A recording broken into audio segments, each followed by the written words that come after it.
جوړ په خیر هیله د جوړ روغ اوسي او د ژوند چارې مو ښې وي. د امریکا متحده ایالاتو اعلان کړی دی چې د دهشتګردۍ خلاف پاکستان ته دا حق ورکوي چې خپلو عملیاتو ته دوام ورکړي، ځکه د امریکا په وینا چې پاکستان ترهګرۍ ځپلی دی.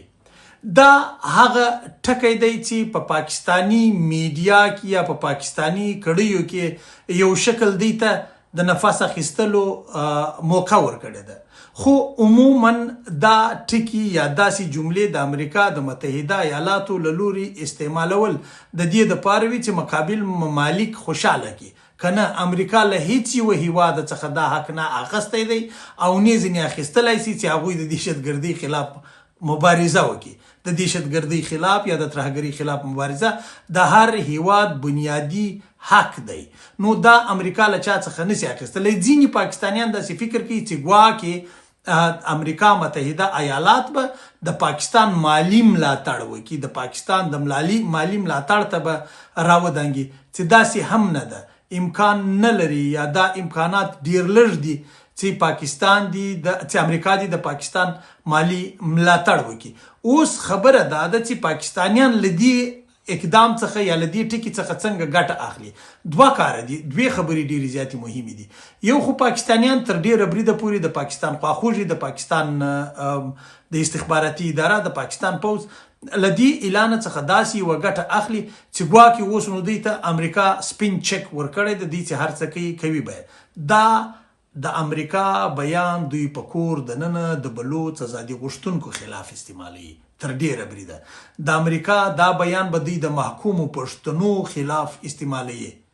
د امریکا دا بیان به دوی د کشمیریانو خلاف استعمالوي. د امریکا دا بیان یا دا سټیټمنټ به دوی د ګلګت بلتستان خلاف استعمالوي او دوی که پر چا باندې د ترهګرۍ لاس شوی هغه ته به لاس ور اچي، البته په کور دننه. اوس ځینې اندېښنې د بیان په افغانانو په کړۍ کې یا د افغانستان په اوسني حکومت کې دا راټوکولي دي چې ګواکې دوی به د افغانستان سره پر دې مورید باندې څه کوي. افغانستان سره د امریکا له لوري د پاکستان دا بیان هیڅ تاثیر نه لري. امریکا پاکستان 14 ځلې په یو کال کې په افغانستان کې بمبارۍ کړې دي، تر 800 زیات ولسي وګړو ته تلفات اړولي دي، پراخه مرګ ژوبله اوښتې ده، یو هم د ټي ټي پي کس نه دی پکې وژل شوی او یو داسې ثبوت پاکستان نه دی وړاندې کړی چې ټي ټي پي دی په دا بریدونو کې وژل شوي یا د دوی مخالفین په دا بریدونو کې وژل شوي وي. نو د دې معنا دا ده چې پر افغانستان باندې به د دوی دا بیان یا د دوی دا خبر ډیر تاثیر ونه لري. خو بے تاثیره هم ځکه نشي کېدلی چې دوی دا د تبلیغاتو لپاره کاروي، دوی دا د ویرولو لپاره کاروي او دوی دا د دې دپاره کاروي چې ګواکې دا د اوس زموږ په لاس کې سپین چک دی. داسې نه ده.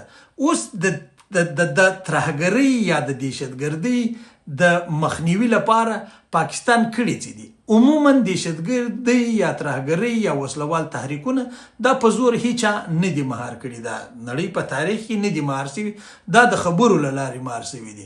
پاکستان لا تر اوسه پورې دې ته جوړ نه دی چې له خپلو دښمنانو سره خبرې وکړي. پاکستان لا تر اوسه پورې دې ته تیار نه دی چې له خپلو مخالفینو سره خبرې وکړي. اوس سوال دا دی که دوی له خپلو مخالفینو سره خبرې نه کوي نو پر افغانستان به تاثیر شوي یا افغانستان ولې په پاکستان کې بریدونه کوي. په دې کې زه بیا دا ټکی تکراروم، شک نشته د امریکا متحده ایالات یا د نړۍ هیڅ قانون له هیڅ هیواد څخه د دفاع حق نه اخیستلی شي او نه ځینې اخلي نه ځینې اخیستی دی.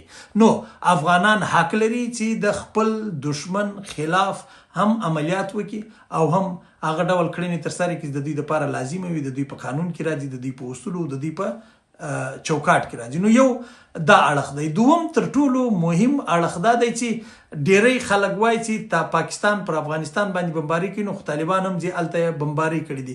طالب عکس العمل ښودلی دی، طالب برید نه دی کړی، طالب د برید جواب ویلی دی. دا سمه ده، د طالب سره به زوروره ټکنالوژي نه وي، طالب به ډیر امکانات نه لري، طالب به ډیر مشکلات لري، د طالب سره به هغه ډول منظم پوځ نه وي موجود لکه د پاکستان سره چې موجود دی، ځکه د طالبانو د حکومت 15 کاله کېږي، د پاکستان 15 کاله کېږي، خو د دې سره سره طالبانو په هر برید کې داسې کلک عکس العمل د پاکستان په وړاندې ښودلی دی چې پاکستان یې لړزولی هم دی او ویرولی هم دی. نو تر ډیره بریده پورې دا خبر، دا متن، دا وینا چې واشنګټن د افغانستان چې واشنګټن پاکستان ته د ترهګرۍ خلاف د عملیاتو د ملاتړ ډاډ ورکړی دی یا د هغوی له حق څخه دفاع کړې ده، دا پر موږ هېڅ تاثیر نه لري. کم تاثیر چې لري دا به تر ډیره بریده پورې پر پاکستان لري. په کور دننه به د عملیات کې د دې ولسونه به لا نور بیزاره کېږي، د دوی به د پښتنو خلاف عملیات کوي، پښتانه به لا نور ورته په پښو درېږي، دوی به د بلوڅو خلاف عملیات کوي، دا به بیا نور پر پښو ورته درېږي، ګلګت، بلتستان، کشمیر او دا سیمې به لا نوري پر پښو ورته درېږي. خو که چیرې دوی د افغانستان سره شخړې ته رادانګي، شخړې ته راشوه کېږي، تر هغه بریده پورې چې زه معلومات لرم دا ځل به نه شخړه عادي وي، نه به کوچنۍ وي، نه به لنډه وي او نه به داسې وي چې بیا دې په اسانۍ باندې حل شي. نو د یوه داسې افغانستان په هیله چې ګاونډیان یې په نیتونو پاک وي، ګاونډیان یې سم وي او ګاونډیان یې دوه ګونې پالیسۍ ونه لري. دوم خبر خو دا تاسو خبر یاستئ چې د ایران دی. ایران د یوه لوري څخه د طالبانو رئیس الوزرا مرستیال ملا برادر اخوند وربللی دی او امیر خان متقي وربللی دی، له بلې خوا احمد مسعود د مقاومت جبهې مشر او محمد محقق رابللی دي. نو نور به هم د وړې کچې ډېر خلک ورغلي وي. ښه خبر دا دی چې خدای دې وکړي چې دوی ملاقاتونو ته هم لاره وارسي. ښه خبر دا دی چې دا کسان کښیني او ایران دا توانمندي پیدا کړي چې په افغانستان کې یوې دایمي سولې ته لاره واره کړي، نه داسې لکه پاکستانیان چې کوي. خو تر ډېره بریده پورې دا نور علایم هم لري، دا سیاسي پیغامونه هم لري، دا دواړو لورو ته سیاسي پیغام لري. د طالب سره خو به د حکومت په اډانه کې تعلق ساتي، دغه سره د احمد مسعود او محقق سره دوی په کوم اډانه کې دا تعلق ساتلی دی. هغوی خو دا د اوس د پاکستان سره د جګړې ته هم وردانګي د طالب خلاف او دا هر څه کوي. خو وبه ګورو چې څه پیښیږي. د فاتحې مراسم دي، تر هغه وروسته به معلومه شي. البته یو امکان ډېر زیات دی چې هغه امکان ته نه ځي. ژوند به خدای مو شاد آباد او بریالي لره پر د یوه داسې افغانستان په هیله چې ګاونډیان یې همیشه محتاج او افغانستان همیشه پر خپلو پښو ولاړ. آباد اوسئ.